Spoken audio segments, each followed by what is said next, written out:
अस्सलाम वालेकुम स्टूडेंट्स, मैं हूं मोहम्मद अशरफ और आप देख रहे हैं मेरा यूट्यूब चैनल ए कोचिंग सेंटर। तो स्टूडेंट्स, आज के लेक्चर में ना हम यूनिट नंबर 16 के रिमेनिंग न्यूमेरिकल सॉल्व करेंगे। इससे पहले वाले लेक्चर में हमने इस चैप्टर के न्यूमेरिकल जो पहले 5 न्यूमेरिकल्स किए थे वो सॉल्व किए थे। आज हम न्यूमेरिकल नंबर 6, 7, 8 और 9 सॉल्व करेंगे, ठीक है ना। तो आपने इस वीडियो को लास्ट तक देखना है। आई होप कि तमाम न्यूमेरिकल्स आपको अच्छे से समझ आ जाएंगे। और अभी तक आपने हमारे चैनल को सब्सक्राइब नहीं किया तो काइंडली हमारे चैनल को सब्सक्राइब कर दें, ठीक है। तो न्यूमेरिकल 6 की जो स्टेटमेंट है स्टूडेंट्स, वो नीचे स्क्रीन के ऊपर शो हो रही होगी। बिल्कुल सिंपल सा चैप्टर था, यूनिट नंबर 16। तो वो कहते हैं कि हमारे पास एक सिस्टम है, उसका वॉल्यूम में चेंज आता है 0.03 मीटर क्यूब से चेंज होकर 0.06 मीटर क्यूब हो जाता है, ठीक है। और इसका प्रेशर कांस्टेंट है। प्रेशर उसने जो स्टेटमेंट में शो कराया हुआ है वो कराया हुआ है 100 किलो पास्कल। लेकिन यहाँ पर आपने करेक्शन करनी है, ये होता है हमारे पास 10 किलो पास्कल। वो कहता है कि बताएं इसमें वर्क बहुत सूरत में होगा। जब वॉल्यूम में चेंज, हम हीट प्रोवाइड करेंगे, वॉल्यूम में चेंज खुद भी आता है, 0.03 से 0.06 हो जाता है, तो इस सूरत में भी वर्क होता है। वो कहता है कि फिर दूसरे केस में ये है कि हम खुद क्या करते हैं, सिस्टम को कंप्रेस करते हैं, तो उस सूरत में भी वर्क होता है। हमें दोनों सूरतों में, इरिवर्सिबल में भी जब हम उसके वॉल्यूम में खुद ब खुद चेंज आएगा, उस सूरत में भी हमने वर्क निकालना है, और उस सूरत में भी हमने वर्क निकालना है जब इसका हमने रिवर्सिबल करना है, यानी उसको हमने वॉल्यूम को दोबारा 0.03 के ऊपर लेके आना है, ठीक है। तो ये दो सूरतों में वो कहते हैं कि इन बोथ केसेस मुझे आप वर्क फाइंड करके दें, ठीक है ना। तो हम W1 W2 लिख देंगे, ठीक है। तो स्टार्ट करते हैं इसका डाटा। नीचे स्टेटमेंट आपको शो हो रही है, उसमें तमाम डाटा गिवन है, तो लिखते हैं डाटा बेटा। यहाँ पर हम, नजर आ रहा है इनमें। उसके बाद बेटा यहाँ पर हम लिखते हैं, उसने वॉल्यूम दिया हुआ है V1, वो दिया हुआ है 0.03 मीटर क्यूब, ओके। और V2 उसने दिया है 0.06 मीटर क्यूब। और जो उसने प्रेशर कांस्टेंट बताया है वो बताया है हमें बेटा 100 किलो पास्कल स्टेटमेंट में आ रहा है, लेकिन आप उसकी करेक्शन करके 10 किलो पास्कल लिख देंगे, ठीक है ना। अगर 10 किलो पास्कल को भी आप अगर आप 1000 में चेंज करना चाहें पास्कल में, तो ये हो जाएगा 10 किलो की जगह 3 जीरोज और लगा दें 10,000 पास्कल हो जाएगा, ओके। फाइंड क्या करना है, वो कहता है कि बोथ केसेस में आप मुझे वर्क फाइंड करके दें, इरिवर्सिबल में भी और रिवर्सिबल में भी, ओके। तो यानी हम एक को नाम दे देते हैं डेल W1 का, और एक को नाम देते हैं डेल W2 का। वो कहता है कि ये दोनों वर्क आप मुझे फाइंड करके दें। तो सॉल्यूशन स्टार्ट करते हैं स्टूडेंट्स इसका, ओके। तो हम लिखते हैं बेटा डेल वर्क का फॉर्मूला आपने क्या पढ़ा था, जब हम फर्स्ट लॉ ऑफ या थर्मोडायनामिक प्रोसेस पढ़ते हैं, हीट देते हैं, तो आपने वर्क का फॉर्मूला पढ़ा है बेटा, del W is equal to, वो होता है बेटा P डेल V, ओके। अब यहां पर हम इसकी वैल्यू पुट करते हैं, ये हो जाएगा del W1 is equal to P del V की वैल्यू क्या हो जाएगी, V2 माइनस V1। अब इसमें वैल्यू पुट करते हैं, नजर आ रहा है ना यहाँ तक, ठीक है बेटा। प्रेशर हमारे पास आ रहा है 10,000, ठीक है। V2 आ रहा है बेटा हमारे पास 0.06 और ये आ रहा है 0.03, ठीक है। जब हम इसको मैनेज करते हैं तो बेटा जो हमारे पास work done first irreversible process में आता है, वो आता है इन सबको मल्टीप्लाई कराने के बाद, वो आता है 300 जूल। ये वो वाला वर्क होता है जो सिस्टम को हम हीट देते हैं तो वो वॉल्यूम चेंज करके परफॉर्म कराता है, इरिवर्सिबल। दूसरा उसने कहा है कि दोनों केसेस में अब ये वर्क हो चुका है, सिस्टम ने अपना वॉल्यूम चेंज कर लिया है, अब हम इसका वॉल्यूम कंप्रेस करके इसके वॉल्यूम को दोबारा नीचे लाएंगे। वो कहता है कि इस सूरत में भी वर्क होता है, वो वही वर्क फाइंड करके दें। अब इसके लिए हमें क्या करना पड़ेगा, पहले क्या करना पड़ेगा, एक तो इसने खुद पहले 300 जूल वर्क किया था, ये भी हो जाएगा। और दूसरा हम खुद भी 300 जॉल और वर्क भी करेंगे, तो क्या हो जाएगा, रिवर्सिबल प्रोसेस में डबल हो जाएगा वर्क। तो हम क्या लिखेंगे, del W two is equal to बेटा वो हो जाएगा 2 डेल डब्ल्यू 1। तो वैल्यू पुट करते हैं, 2 डेल डब्ल्यू 1 की वैल्यू आ रही है बेटा हमारे पास 300 जॉल, तो ये हो जाएगा हमारे पास 600 जॉल। ठीक है बेटा, अगर इसमें आपको कोई बात पूछनी हो, समझ नहीं आई, तो आप कमेंट सेक्शन में पूछ सकते हैं। तो इंशाल्लाह अब हम अपना न्यूमेरिकल नंबर 16.7 स्टार्ट करते हैं। अगर इसमें आपको कोई भी कंफ्यूजन है तो आप कमेंट्स में पूछ सकते हैं। तो अभी हम अपना न्यूमेरिकल नंबर 16.7 स्टार्ट करते हैं। ठीक है बेटा, तो न्यूमेरिकल नंबर 16.7 है। इसमें आपको थोड़ा सा मैं डिटेल्स में समझाऊंगा, ठीक है ना। ये थोड़ी सी आप देखें ना, इसकी स्टेटमेंट बिल्कुल छोटी होगी, लेकिन ये न्यूमेरिकल थोड़ा लेंथी होगा। इसको मैं थोड़ा आपको कॉन्सेप्ट बेसिस के साथ समझाऊंगा कि वो कह क्या रहा है। ठीक है, आपने अपने थ्योरी के टॉपिक में एक टॉपिक पढ़ा होगा, लॉ ऑफ हीट एक्सचेंज। ठीक है, तो आप देखें पहले न्यूमेरिकल्स को जो उसने स्टेटमेंट में कहा हुआ है वो हम सिंपल मैं आपको डायग्राम में समझा देता हूँ। वो कहता है कि हमारे पास एक कॉपर का पीस कह सकते हैं जिसका वेट है 50 ग्राम, और उसका जो टेम्परेचर है, कॉपर काफ़ी हॉट है और उसका टेम्परेचर आ रहा है 100 सेल्सियस।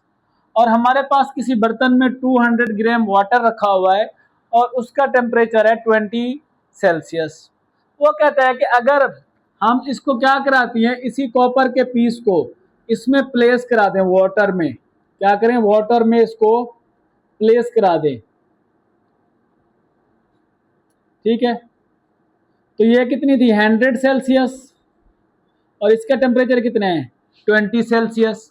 ऑब्वियसली बात है कि टेम्परेचर फिर इसका क्या होना जाएगा, इसका टेम्परेचर कम होना स्टार्ट हो जाएगा और इसका टेम्परेचर बढ़ना स्टार्ट हो जाएगा, यानी हीट एक्सचेंज होगी। यहाँ से हीट लॉस होगी और वाटर क्या करेगा, हीट को गेन करेगा।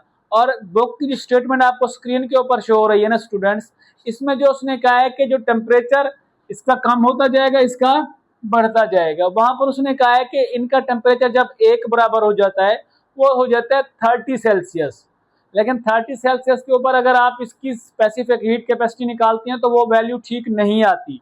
तो वो जो इसका बेटा आप वहाँ पे करेक्शन कर लें, जहाँ पे 30 सेल्सियस लिखा हुआ है ना, वहाँ पर आप उसको कट करके जैसे इसकी हीट कम होना स्टार्ट हो जाएगी, इसकी हीट बढ़ना स्टार्ट हो जाएगी। तो दोनों की हीट जब एक बराबर होती है तो वो हो जाती है बेटा 21.8 सेल्सियस के ऊपर, यानी इनका जो फाइनल टेम्परेचर हो जाता है 8 सेल्सियस हो जाता है। ठीक है, ये इसका क्वेश्चन है जो वो एक्सप्लेन कर रहा है।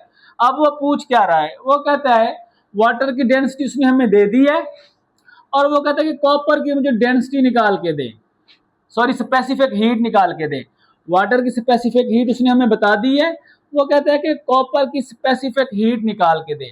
तो यहाँ पर हम दो फॉर्मूलाज का इस्तेमाल करेंगे, एक तो हम यूज करेंगे लॉ ऑफ हीट एक्सचेंज और दूसरा हम इस्तेमाल करेंगे बेटा स्पेसिफिक हीट ऑफ मास का। ठीक है ना, स्पेसिफिक हीट ऑफ कैपेसिटी का इस्तेमाल करेंगे। ठीक है, तो आइए स्टार्ट करते हैं। सबसे पहले आप देखें जो चीजें उसने गिवन की थी मैंने पहले से लिख दी हैं। उसने मास ऑफ कॉपर दिया है, मैंने उसे एमसी से डिनोट किया बेटा, वो दिया हुआ है 50 ग्राम और वो डायग्राम में भी आ रहा है। टेम्परेचर ऑफ उसने कॉपर हमें 100 सेल्सियस दिया था, मैंने वो भी यहाँ पे मेंशन कर दिया। मास ऑफ वाटर उसने हमें गिवन किया बेटा 200 ग्राम्स, मैंने वो भी यहाँ पे लिख दिया। टेम्परेचर ऑफ वाटर बेटा वो भी 20 सेल्सियस है, वो भी लिख दिया। फाइनल टेम्परेचर जो इनका हो रहा है ना बेटा बुक में वो 30 सेल्सियस दे रहा है, लेकिन यहाँ पर 21.8 सेल्सियस आई आप पुट करेंगे। और स्पेसिफिक हीट ऑफ वाटर जो उसने दी हुई है बेटा वो दी हुई है 4.18 जॉल पर ग्राम पर सेल्सियस। ठीक है ना, अब उसने फाइंड किया कि मुझे कॉपर की स्पेसिफिक हीट फाइंड करके दे। ठीक है, तो आइए स्टार्ट करती है। सबसे पहले जो हम इसके सॉल्यूशन में फॉर्मूला इस्तेमाल करेंगे स्टूडेंट्स, वो हम यूज करेंगे लॉ ऑफ हीट एक्सचेंज, कि जो हीट लॉस्ट करती है एक बॉडी, हॉट बॉडी लॉस करती है, कूल्ड बॉडी उसको गेन करती है। ये आपने अपने चैप्टर में पढ़ा हुआ है टॉपिक। ठीक है, तो यहाँ पर हीट लॉस कौन कर रहा है, कॉपर कर रहा है, तो यहाँ पर मैं लिख देता हूं हीट ऑफ कॉपर। और गेन कौन कर रहा है, वाटर कर रहा है, तो यहां पर मैं लिख देता हूं हीट ऑफ वाटर। ये लॉस करेगा, ये उतनी ही गेन करेगा। ओके, आपने फॉर्मूला पढ़ा हुआ है बेटा, वो मैं यहाँ पे मेंशन कर देता हूँ। स्पेसिफिक हीट का वो क्या होता है बेटा, वो होता है हमारे पास del Q upon M del T. ये स्पेसिफिक हीट का फॉर्मूला आपने पढ़ा हुआ है। अब ये यहाँ पर डिवाइड हो रहा है, इस तरफ क्या हो जाएगा, मल्टीप्लाई, तो ये हो जाएगा C M del T is equal to del Q. अगर आप इसके साथ सी लगाएंगे तो आपको सी इसके साथ भी लगाना पड़ेगा और इसके साथ भी लगाना पड़ेगा। और अगर आप इसके साथ क्या करेंगे, वो डब्ल्यू वाटर लगाएंगे तो इसके साथ भी डब्ल्यू लगा दें, और सी इसके साथ भी डब्ल्यू, एम के साथ भी डब्ल्यू, और डेल टी लिख दें। यानी ये दो फार्मूलाज बन जाती हैं। तो ये दोनों फार्मूलाज हम क्या करते हैं, इनकी जगह पुट कर देते हैं। तो ये हो जाएगा बेटा हमारे पास specific heat of copper, mass of copper, del T.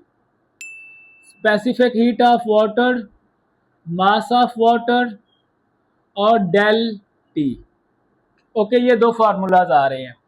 अब यहाँ पर चेंज इन टेम्परेचर आपने जहां देखें, ये भी चेंज इन टेम्परेचर, ये भी चेंज इन टेम्परेचर।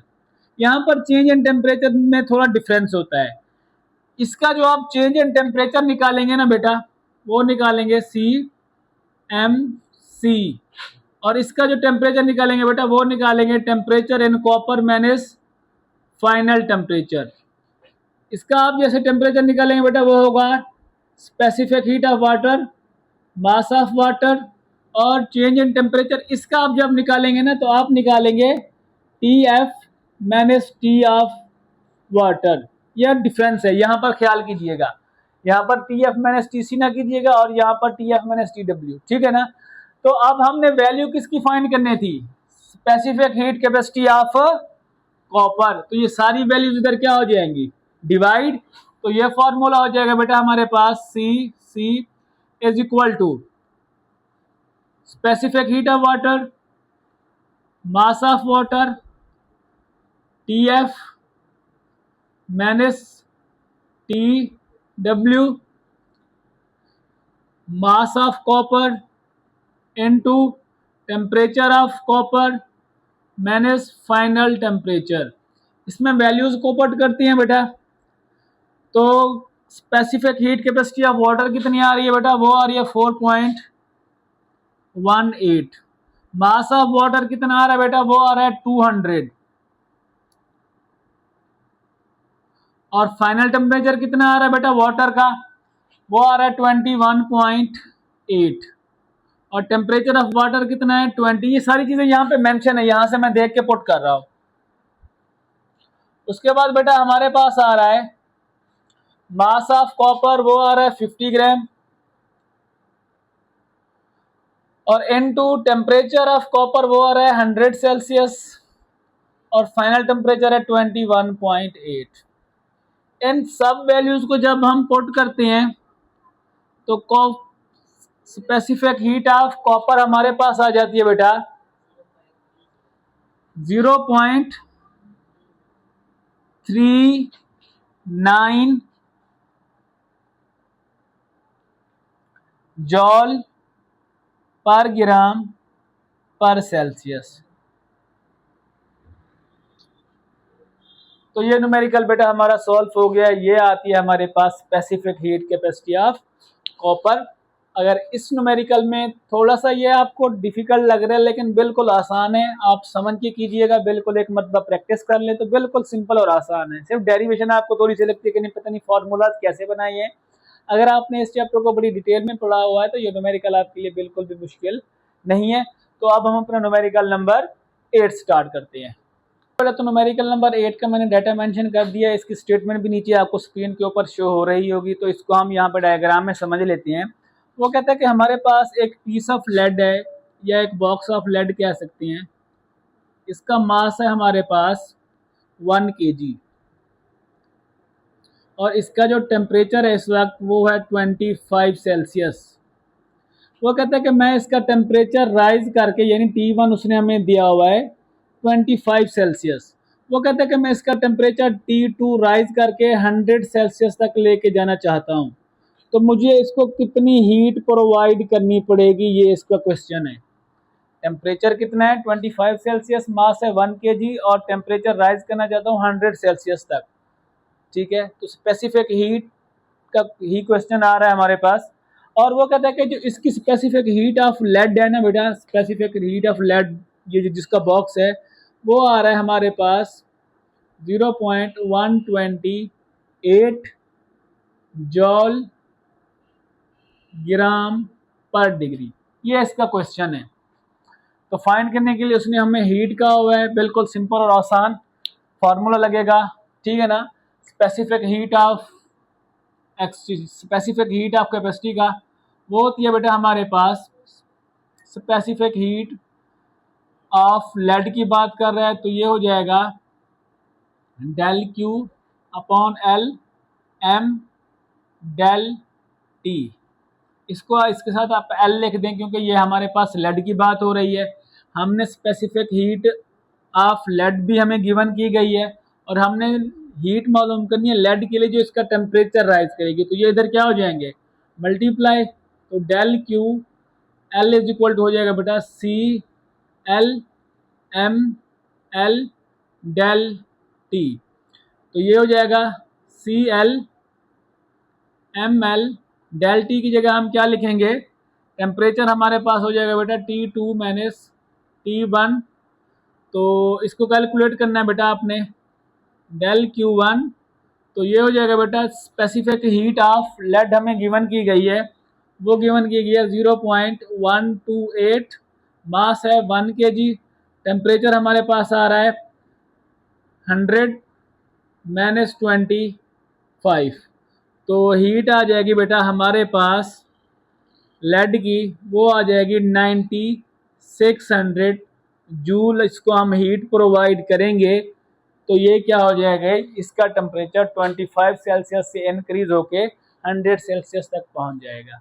ठीक है बेटा, तो ये थे हमारे पास यूनिट नंबर 16 के बाकी न्यूमेरिकल्स। इसके 5 न्यूमेरिकल्स हम पहले लेक्चर में डिस्कस कर चुके हैं बेटा, इस लेक्चर में हमने इसके 3 न्यूमेरिकल्स डिस्कस किए। अगर इसमें आपको कोई बात समझ नहीं आई बेटा, कोई क्वेश्चन पूछना चाहते हैं तो आप कमेंट सेक्शन में जा सकते हैं। और अगर हमारी वीडियो और न्यूमेरिकल्स आपको समझ आ गए हैं तो वीडियो को लाइक कर दें और चैनल को सब्सक्राइब कर दें, ठीक है, ताकि हमारे हर आने वाली वीडियो आप तक पहुँचती रहे। ठीक है बेटा, तो इंशाल्लाह नेक्स्ट वीडियो में हम नेक्स्ट न्यूमेरिकल्स को डिस्कस करेंगे, नेक्स्ट चैप्टर के न्यूमेरिकल्स को। तब तक के लिए अल्लाह हाफिज़।